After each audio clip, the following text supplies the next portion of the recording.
Until the Pixel Remaster, I never made a real attempt to beat Final Fantasy II.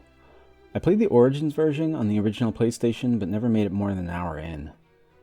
After having finally beaten it in 2021, I have to say that I'm so glad I waited.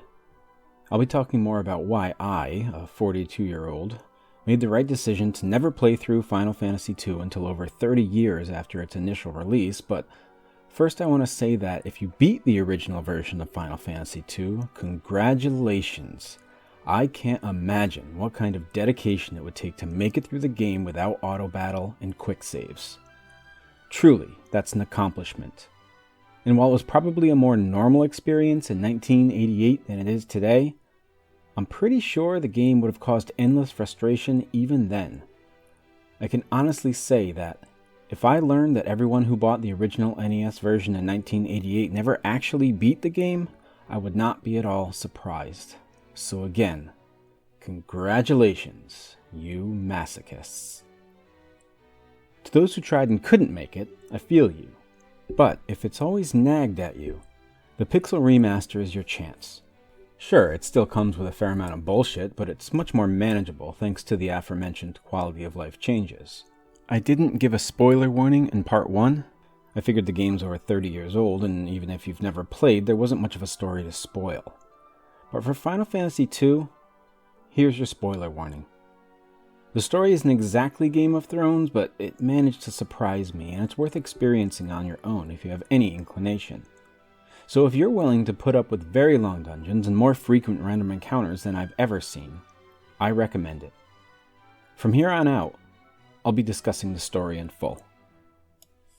The one thing I knew about Final Fantasy II before playing is that the leveling system was pretty obtuse, but it did try something new. Gone is the accumulation of general experience points for level ups, replaced with a system that levels skills as you use them. The more you use swords, the better you'll be with swords. The more you use a spell, the better the spell becomes. I like the idea, but they went too far. You improve your hit points by losing hit points, and your defense and evasion by taking hits or dodging attacks. This led to people leveling by hitting their own team members ad nauseum. Thankfully, though, I never had to do that. I don't know if they tweaked the system a little in the Pixel Remaster, or if the auto battle system made grinding less of a chore, or maybe a combination of both, but I didn't have to do too much grinding. I would walk out of dungeons sometimes rather than use the teleport, and I would sometimes cast spells I knew weren't too effective just to level them, but it was never aimless wandering with the goal of leveling specific stats for characters. I was always going somewhere. At the beginning of the game, that somewhere was often randomly traveling between towns and looking for the next essential quest NPC. Unlike the first game, I was more confused about where to go at the beginning of Final Fantasy II than I was at the end. But not because the game did a better job of explaining, rather because I got used to the game's keyword system. It's a pretty neat system where you could ask certain NPCs about terms you learned as you played the game. The problem with this is that you would often have to speak to an NPC, Hilda, leader of the rebels most of the time, then speak to a certain NPC about a new keyword Hilda gave you, then return to Hilda to formulate a plan to figure out where to go. The issue was it was often clear to me where to go before I spoke to Hilda the second time, but I couldn't do what I actually had to do because I was missing an item or a word I needed. This led me to traveling between towns looking for the correct NPC and correct trigger, which often was Hilda, who I could have talked to before I even set out. Come to think of it, this dance may also have led me to never really having to grind since I was always wandering the wilderness wondering where to go. As the game progressed though, I became familiar with this pacing and I spent less time frustratingly looking for the correct NPC. As annoying as this was, I really wouldn't have it any other way, because it meant that as early as the second game in the series, Final Fantasy was attempting to craft an epic story with real characters. And as far as plot goes, it's pretty successful. Basic, but successful. Though I'm sure I wouldn't have described it as basic if I played it on release. Pretty much the first thing you learn is just how overwhelmed the rebel movement is in their struggle against the Empire. Your first battle ends almost immediately with your party of 4 dead on the ground, a sign of impending doom but also encouragement, as you realize that someday you'll be able to defeat the same enemies that just swatted you like you were gnats. One problem with this, though, is you're not given enough time to know who these 4 characters are before one is gone. Maria asks about her missing brother, but I don't think I realized my fourth party member was her missing brother. It happened so fast, I don't even think I realized there were originally 4 members. And that small section is a microcosm of Final Fantasy II's story. The threat of the Empire and the fight for freedom are written well, but the characters themselves fall flat. I'd be okay if the NPCs were somewhat flat, and they are, but the bigger issue is the player characters are even flatter. This could possibly have been a way to allow the player to stamp a personality on each of the 3 player characters, Firion, Maria, and Guy. But since there's no actual role-playing opportunities, the result is 3 characters who are just barely more defined than the blank slates of Final Fantasy I. Maria is looking for her brother, Guy is strong but simple, and Firion is the worst of all. The game obviously wants me to see him as a hero who unites the rebels and leads the fight against the Empire, but the only reason the game gives for everyone seeing him as the leader is his place on top of the character screen. When Minwu said the fate of the world rests on you, Firion, I wondered why he singled out Firion and didn't address the entire group. I have to say though, the fact that I have these complaints is promising. I'm actually surprised that I have so much to say about Final Fantasy II.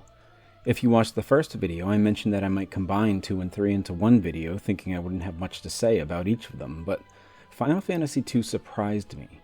Specifically, this early scene after I had been tasked with destroying the Empire's Dreadnought, a large airship capable of destroying whole cities.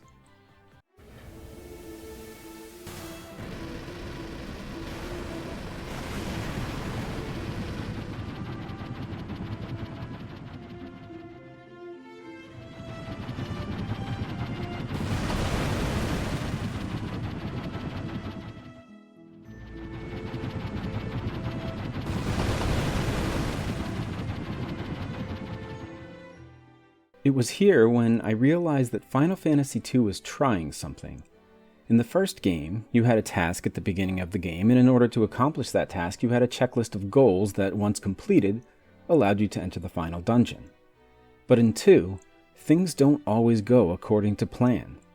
Final Fantasy II is about going up against impossible odds, and while of course you eventually win, you win at great cost. Friends and leaders die. Towns and cities are destroyed.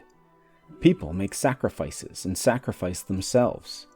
The first task to destroy the Dreadnought introduces you to the first Cid in the Final Fantasy series, who runs his own airship taxi service. He knows how to destroy an airship, but it'll take an item, Sunfire, which is in a castle behind a locked door, which can only be unlocked with the Goddess's Bell. The bell is in a cave that can only be reached with Joseph's snowcraft.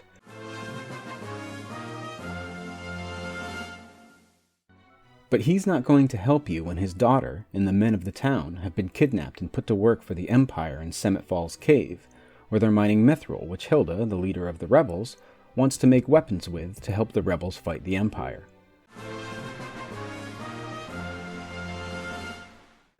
Your goals in this game seem much more natural in the first game, where each task seems separated from the next. You had to do them all in order to succeed, but the only reason there's even a correct order is because the enemies get more difficult, not because your tasks flow into the next, which too does impressively.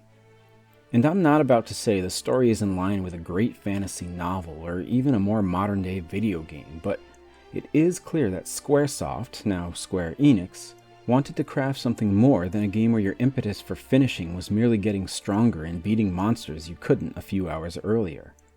I mean, that's what you do, but Final Fantasy II gives you reasons to go where you're going and get what you're getting. Here, in 1988, Squaresoft wanted to make a game that wasn't just a series of ever-increasingly difficult dungeons, but that actually made you feel like a part of a world. And yeah, the Star Wars inspiration is pretty heavy. Aside from the early destruction of towns by the Dreadnought echoing the destruction of Alderaan, Maria's lost brother is the Dark Knight and works for the Emperor.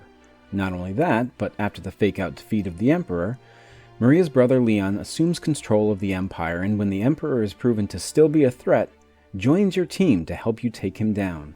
It's not subtle, but it's different enough to still be engaging. So yeah, Leon.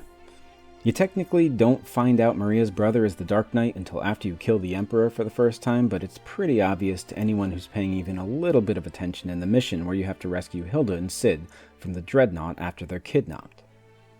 And I actually want to focus on that mission for a bit, because it was the first time I realized how annoying this game could have been without auto battle and quick saves.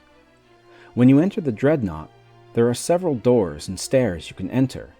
Most of them lead to a single dead-end room, but 2 lead to areas with other exits. I chose to take the route to the south, which led me through several floors of the airship, including a room with several looping hallways blocked off by Dark Knights who, bafflingly, don't disappear if you defeat them in battle. This would have been a great way to have the player choose between a short route with difficult fights and a longer route with normal encounters, but no. You can repeatedly fight the Dark Knights and they just stay blocking your path. After this room, you finally reach the core of the Dreadnought where you can throw in the Sunfire and blow it to pieces. Except I couldn't do that. First, I had to rescue Hilda and Sid, who were in the opposite path in the very first room. So I had to trek back through the Dreadnought in the beginning, free Hilda and Sid, then trek back down to blow the thing up. So first, I could have used teleport to get out immediately the first time I went down, but I still would have had to make my way back down. I also could have figured this out if I examined the map a little more closely and seen the upper path didn't actually lead to another exit, but I think the interior maps are a Pixel Remaster edition as well. All this to say that with quick save, sprint, and auto battle, this was not really a big deal. Without those things, it might have broken me. Maybe not. Maybe I would have muscled through and kept playing, but this was just the beginning of the game's bullshit. Almost every dungeon after this point would be a labyrinth of dead ends and paths that made you travel the entire screen's real estate over 10 or so floors. In my Cydia Cave, a late game area, if you get all the chests, here's the path through the 5th floor. Couple this with the fact that I think you get into random battles every 15 to 19 steps, based on my very small amount of testing. So these long, winding paths are interrupted every few steps by a battle, and each dungeon becomes a slog that tests patience more than any other Final Fantasy game I've played. I haven't played 3, 4, or 5 yet, so maybe it gets worse, but 2 is pretty egregious. In addition to the lengthy dungeons is a pretty damning case of random number generation as well. Several enemies have a status ailment tied to their attacks. As far as I could tell, these status ailments always worked on a hit, even if the hit resulted in 0 damage. This is different from a miss, which didn't apply the status effect. Most often, this just meant that a couple characters would get paralyzed or poisoned before the battle was over. This could be annoying in areas with status effects that lasted after the battle because I'd have to take the time to dispel them with items or spells, but it was otherwise nothing too irritating. However, pair the status effects with an ambush, and it could be as bad as this.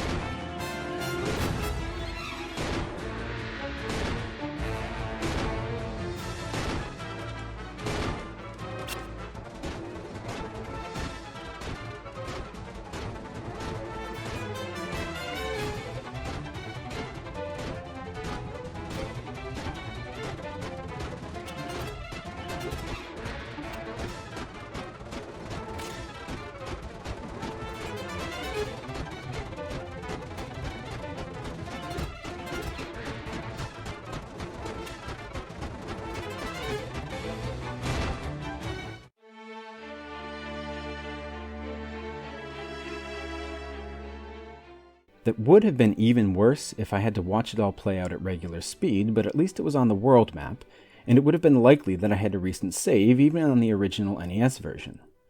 In the final dungeon, Pandemonium, the Curl enemies, otherwise one of my favorite monsters in Final Fantasy lore, just look at how cool they are in Final Fantasy XIV. Anyway, the Curl enemies have the status effect Death attached to their attacks, which, you guessed it, causes instant death. It actually took me a while to figure out what the hell was going on. They would hit me for 30 or so damage, or even 0 damage, but my character would still fall over dead. So now it's time to put all this together, and maybe you already see where this is going.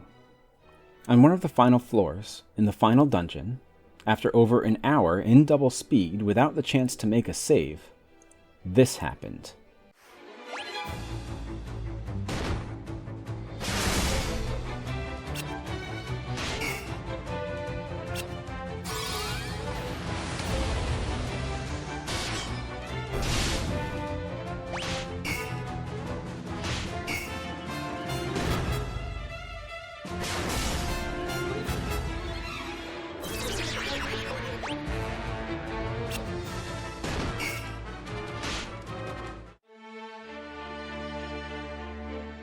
In 1988, this very likely would have broken me.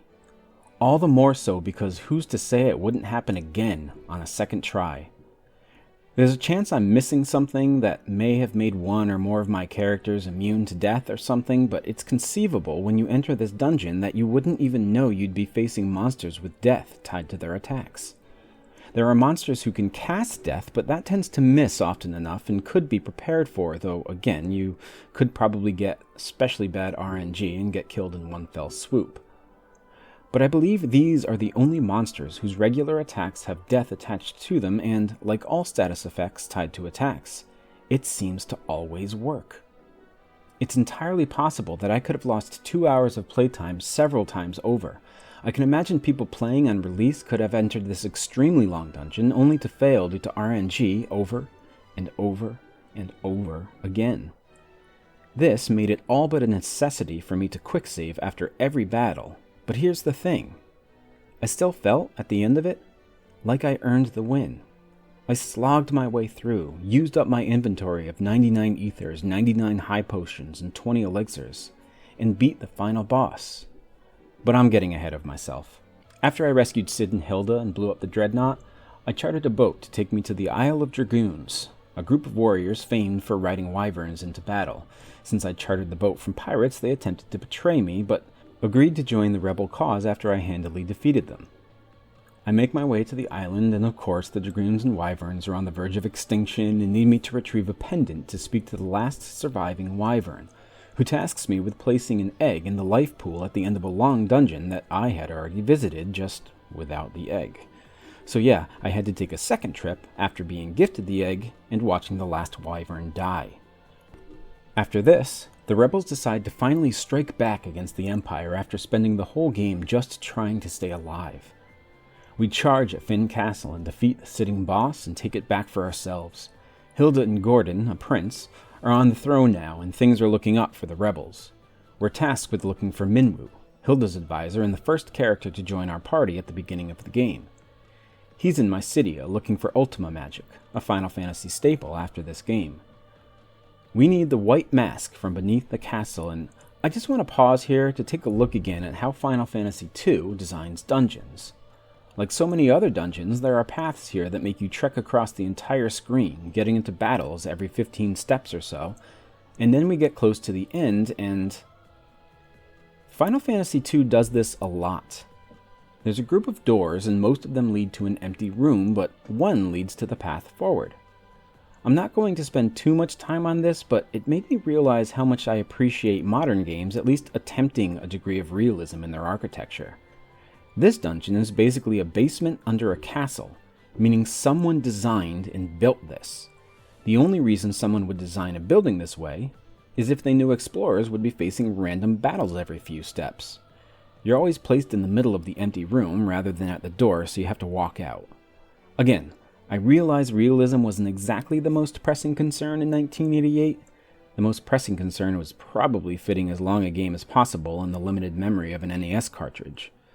But I always had to shake my head whenever I saw a group of doors placed like this. Moving on. I also need a black mask, but I already got that when I visited the very conspicuous island in the middle of nowhere as soon as I got the boat. I thought it was a secret, but that was me thinking in terms of future Final Fantasy games. I don't think there's any truly secret areas here, just small parts of maps hidden behind walls.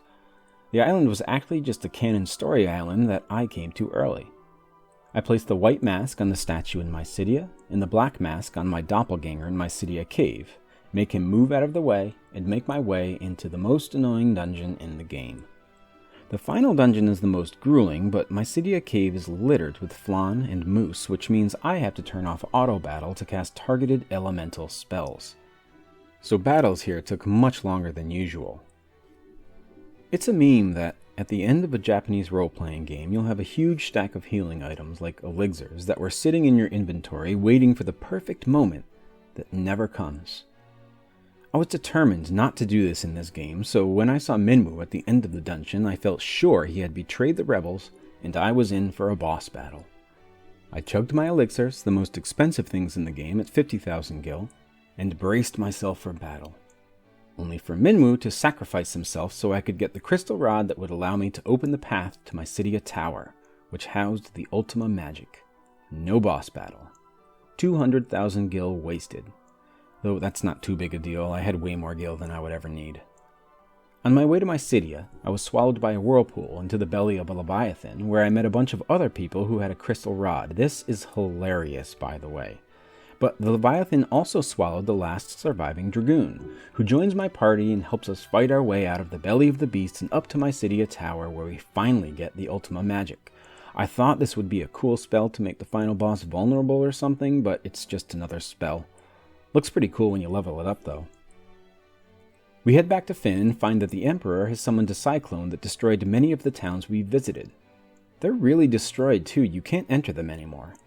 The Wyvern hatches, Rickard, the last Dragoon, rides him and us to the top of the cyclone, where we make our way to the Emperor and prepare for the final battle.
Yep, pretty underwhelming. We return victorious, and Hilda says it's time to meet the people, which means we'll have a small dance in the throne room. I think maybe Firion and Maria are meant to be dating or something, but I wasn't sure. Anyway, Richard and Guy are nowhere to be found during this dance, even though Leela, the pirate, is just standing there, and this is probably the most unintentionally hilarious scene in the whole game. I actually laughed out loud at the end here.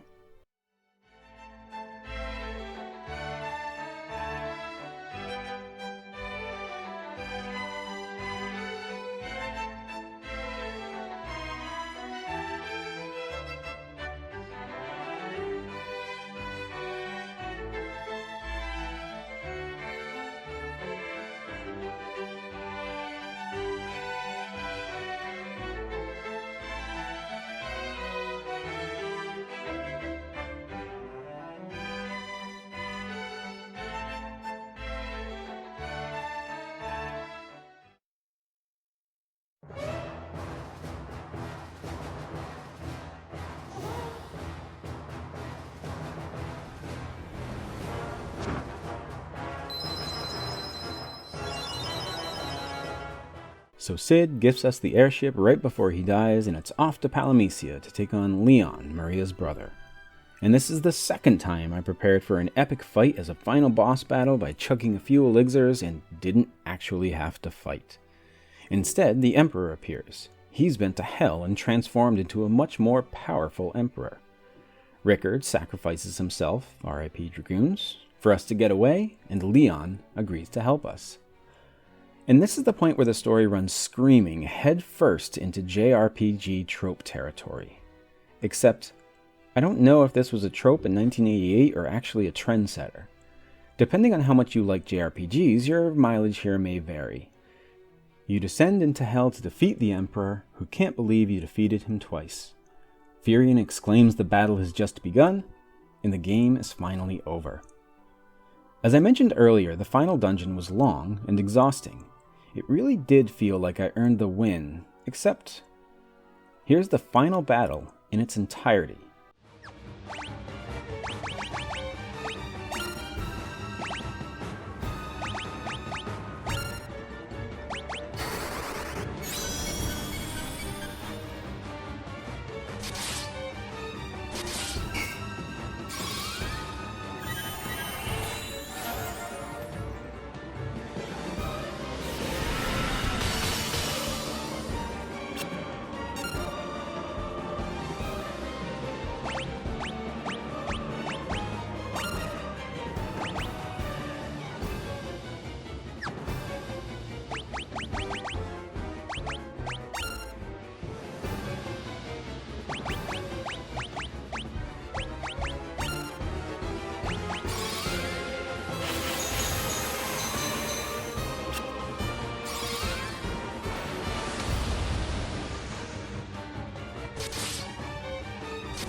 I get why they did this. Well, I think I get why they did this. They probably didn't want to make a 2-hour dungeon crawl without save points end with an epically difficult fight. The dungeon is more of a boss than the boss himself. Most bosses are like this actually, slightly harder than normal enemies, and they go down quickly. The Emperor is never given a name, and you never really see him do anything besides sit on his throne and exclaim incredulously that you could never defeat him. His transformation even happens quickly, and he's making the same statements about being invincible. The twist about the Dark Knight being Maria's brother falls flat because you never really get to know either of them, and Maria only briefly mentions him at the start of the game and then mentions how his laugh sounds familiar on the Dreadnought. Good luck figuring that one out. The Emperor as a villain falls flat because he's never given any motivation. That means neither of the main villains of the game have any narrative weight to them. We don't know why Leon, Maria's brother, joins the Empire, and we don't know why the Emperor wants to destroy everything. The only chance they had to make their impressions is in fighting us, and the Emperor goes down extremely quickly, twice, and you never even battle Leon. In other words, the main villains, like the main player characters, are never fully drawn out. Squaresoft tried something with a sprawling, connected story that is much more fully realized than in the first game, but they still had a lot to learn about writing characters. Except maybe, this is by design.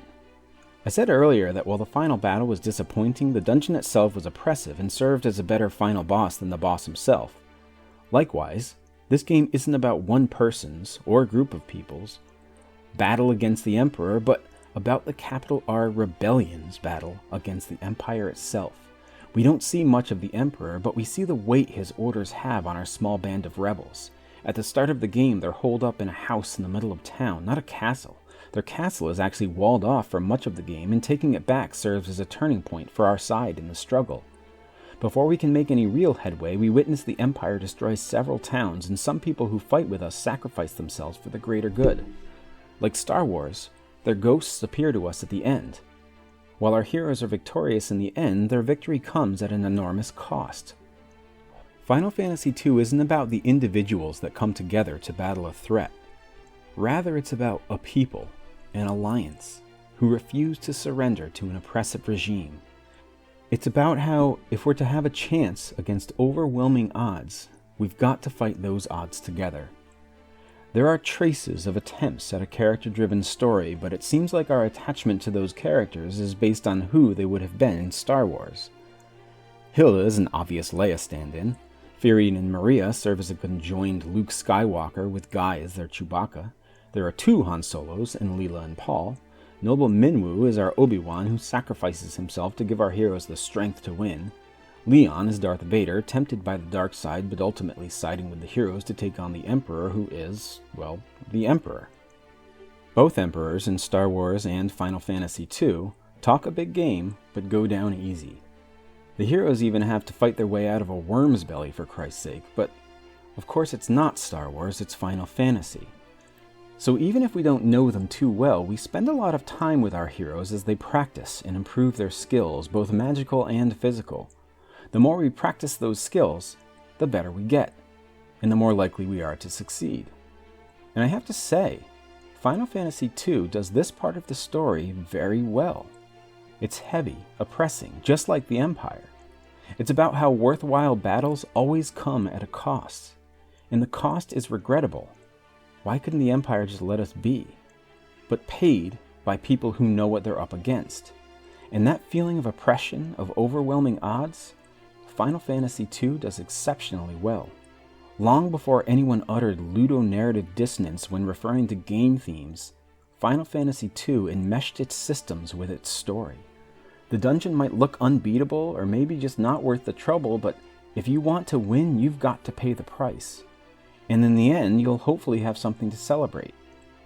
I might be looking too much into this and applying meaning where it wasn't supposed to exist, but the end product has the feeling of a cohesive whole whose themes are echoed in its systems. I'm more drawn to characters and stories, as I mentioned in the last video. I also prefer epic boss battles over long dungeons. One of my favorite experiences in games was learning Isshin the Sword Saint over the course of an entire day in Sekiro, and finally beating him after what seemed like an impossible fight. Final Fantasy II is none of those things, but I can still appreciate it for what it is. They were trying something. The story is impressive for its time, and I can definitely see the beginnings of a classic Final Fantasy story taking shape. A small band of heroes tasked with taking down an oppressive regime, an antagonist that ascends to godhood, and to focus on hope in the face of overwhelming odds. I'm surprised at how much I had to say about Final Fantasy II. I thought it would be more of the same with a different leveling system, and I'm endlessly happy at having been proven wrong. Final Fantasy, the game, was the beginning of systems and classes in a series that has meant more to me than any other game series over the years, more to me than even a lot of TV and novel series. But Final Fantasy II was the beginning of what makes the series indelible. The crafting of a story with themes that make us look at our own lives and, hopefully, discover something to learn about ourselves. And, of course, chocobos. Thanks for watching.